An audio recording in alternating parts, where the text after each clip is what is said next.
ಶಿವಮೊಗ್ಗ ಜಿಲ್ಲೆ ಶಿಕಾರಿಪುರ ತಾಲೂಕಿನ ರೈತರ ಕೃಷಿ ಭೂಮಿಗೆ ನೀರು ಒದಗಿಸುವ ಅಂಬ್ಳಿಗೊಳ್ಳ ಜಲಾಶಯದ ಕೋಡಿ ಬಿದ್ದಿದ್ದು, ಜಲಾಶಯದ ಮೇಲೆ ಹರಿದು ಬರುತ್ತಿದ್ದ ನೀರಿನಲ್ಲಿ ಸುತ್ತಮುತ್ತ ಗ್ರಾಮದವರು ಮೀನು ಶಿಕಾರಿಪುರ ಹಾಗೂ ಸಾಗರ ಗಡಿ ಭಾಗದಲ್ಲಿರುವ ಅಂಬ್ಳಿಗೊಳ್ಳ ಜಲಾಶಯ 070.79 ಟಿಎಂಸಿ ನೀರು ಸಂಗ್ರಹಿಸುವ ಸಾಮರ್ಥ್ಯ ಹೊಂದಿದ್ದು, ಸಾಗರ ಶಿಕಾರಿಪುರ ಭಾಗಗಳಲ್ಲಿ ಸುರಿದ ಮಳೆಯಿಂದಾಗಿ ಜಲಾಶಯಕ್ಕೆ ಯಥೇಚ್ಛವಾಗಿ ನೀರು ಹರಿದು ಬಂದಿದ್ದು, ಕೋಡಿ ಮೇಲೆ ನೀರು ಹರಿಯುತ್ತಿದೆ.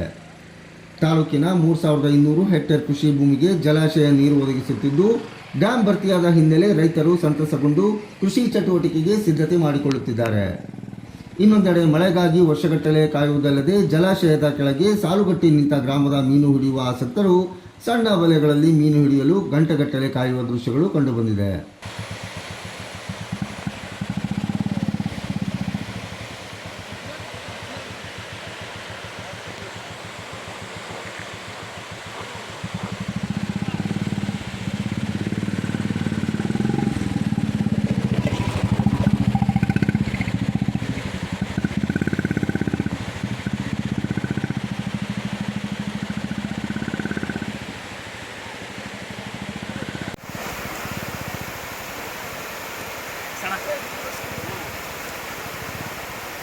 itu kita nggak kena.